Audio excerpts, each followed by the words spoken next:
Nous nous trouvons au cœur du temps de la crise, le troisième temps de cette exposition.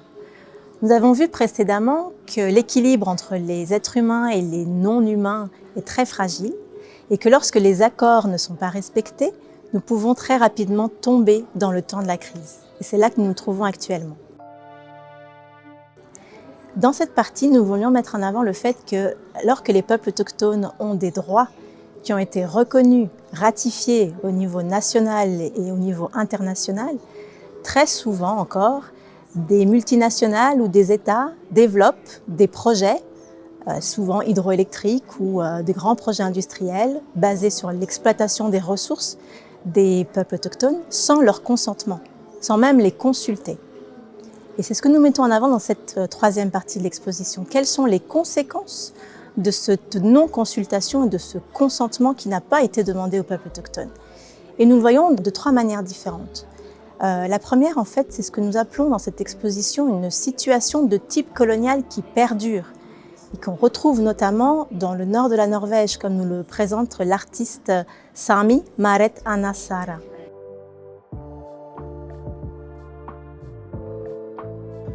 La photographie derrière moi est issue d'une œuvre monumentale qui a été créée par Maret Anasaara entre 2016 et 2017. L'œuvre s'appelle Pile Osapmi.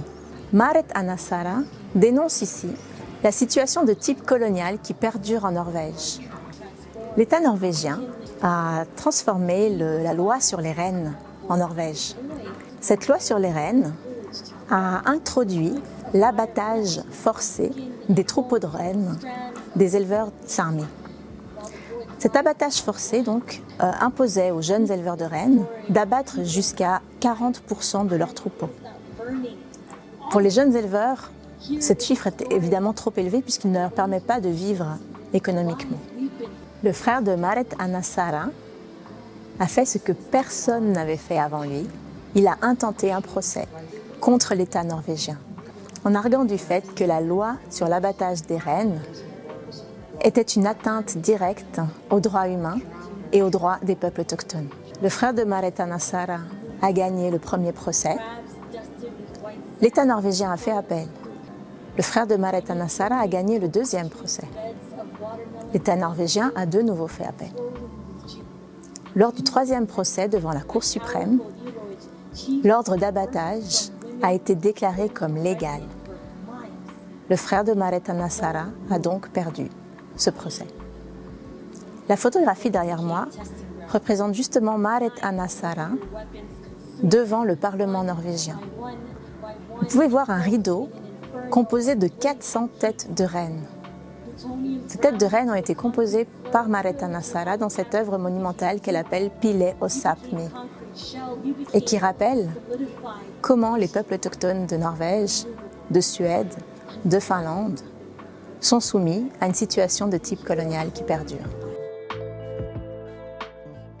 Nous mettons aussi en avant des grands projets industriels, comme par exemple la création d'énormes centrales hydroélectriques au Canada, ou l'exploitation massive des territoires en Indonésie pour l'exploitation d'huile de palme, qui transforme totalement les paysages et pousse les populations à devoir partir de leur territoire traditionnel. Dans les vitrines derrière moi, vous pourrez voir un journal de bord qu'on appelle le journal de la baie James. La baie James est une région du Québec, au Canada, où vivent des Inuits et des Cris. Cette région, dans les années 70, a été affectée directement par la création d'une centrale hydroélectrique. Au moment de la création de la centrale hydroélectrique, la problématique principale est que les Cris et les Inuits de la région n'avaient pas été consultés au préalable. Finalement, après des négociations, on est arrivé à ce qu'on appelle l'accord de la baie James, où les Inuits et les Cris ont une compensation financière, ont pu préserver leurs droits de chasse et de pêche, mais ont vu l'inondation de leur territoire. Avant l'inondation de ce territoire, un artiste allemand, Rainer Wittenborn, et un journaliste activiste allemand, Klaus Pegert, se sont rendus dans le territoire de la baie James pour documenter le savoir et les savoir-faire des peuples autochtones de la région. Toutes ces notions, toutes ces connaissances ont été consignées dans le grand journal de la baie James, qui se trouve derrière moi dans la vitrine, et dans un herbier assez impressionnant, qui a été constitué avec des aînés cris. Et vous pouvez voir donc des planches qui présentent les problématiques liées au peuple, leurs connaissances traditionnelles, mais également des problématiques liées à la connaissance de la nature, et également des interviews qui ont été réalisées avec les ouvriers et les dirigeants de la centrale hydroélectrique.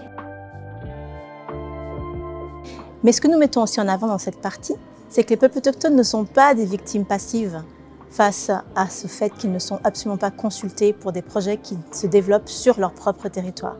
Ils résistent, et de manière extrêmement variée, devant les tribunaux, mais aussi de manière beaucoup plus récente grâce aux réseaux sociaux. Et c'est ce que nous mettons en avant dans cette partie.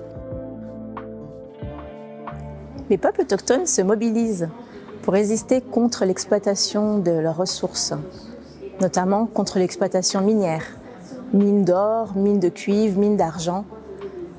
Un exemple spécifique qu'on montre dans l'exposition est celui des chikrines du KTT. Les chikrines du KTT utilisent les réseaux sociaux et notamment le réseau WhatsApp pour se mobiliser, pour se coordonner et transmettre des informations aux différents membres de la communauté. Plus récemment, en 2018, un ensemble de jeunes chikrines s'est organisé et a créé un site internet qui s'appelle Inobikwa, AMI, et qui présente toutes les problématiques en lien directement avec l'exploitation des ressources chez les chikrines du KTT. Nos visiteurs pourront consulter une borne qui présente le site internet Inobikwa, qui sera régulièrement mis à jour pour suivre de près l'actualité des chikrines du KTT.